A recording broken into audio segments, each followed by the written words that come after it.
We want every consumer in India choose a healthier version of their breakfast. So, Dhanya, thank you for doing this. What do you do at YogaBar?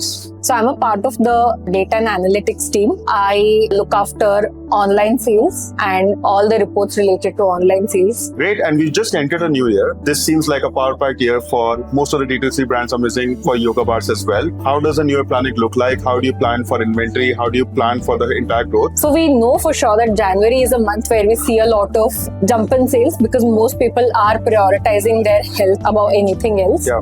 So this is a trend that we have observed historically, and we also have an alignment with the channel partners about the push that they can provide from their end for this particular category, and we usually plan our inventory beforehand.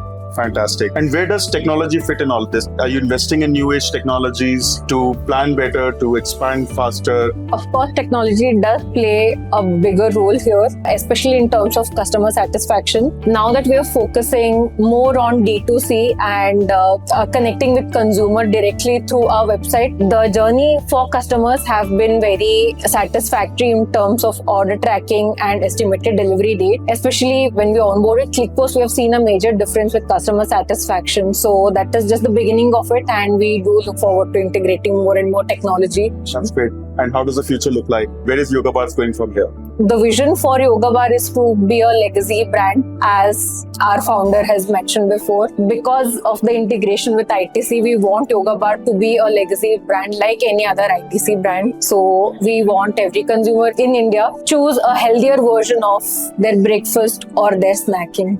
Amazing, amazing. Thank you for doing this. Thank you.